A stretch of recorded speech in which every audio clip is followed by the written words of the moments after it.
कि कहाँ बाड़े राजुआ पापा चिन्ह सपन दामाद है आई हवे की दोसर हवे अपरछी की ना है।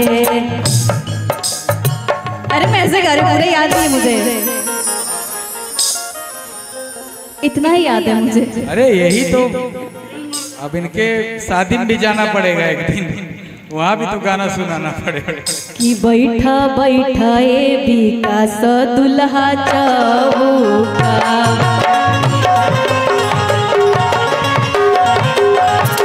बैठा बैठा ए विकास दुल्हा चौका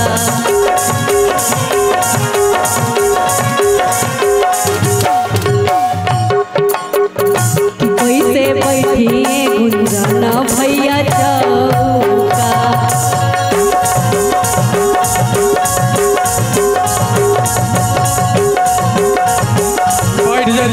मोस्ट इम्पोर्टेंट लाइन कि सरवा के बहिना सयान हम लड़िका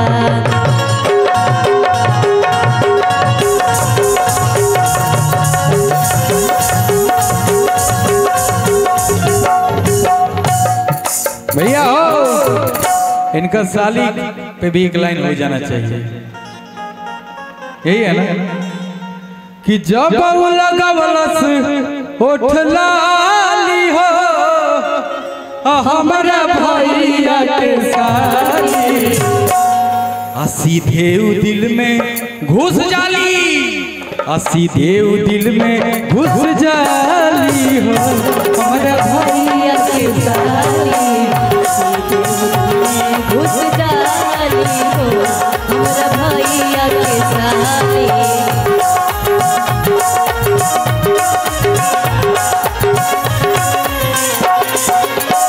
जब लगवलस होठ लाली हो जब लगावस होठ लाली हो हमरा भैया के साली जब लगवलस होठ लाली हो हमारा भैया के साली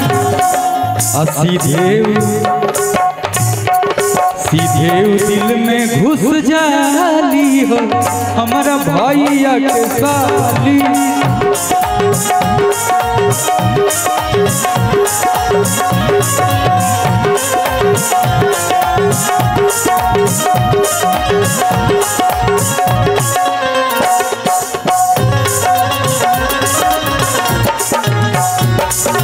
राजा हुसैन जवाहर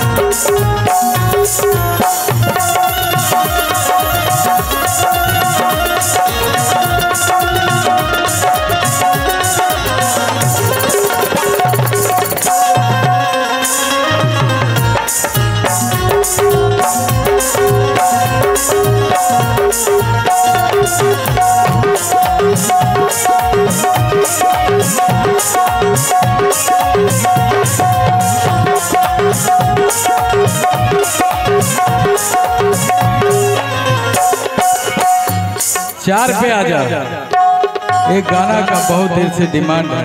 अच्छा, आप ही के लिए रुका हुआ था वो गाना। अच्छा ओके, कौन सा गाना था?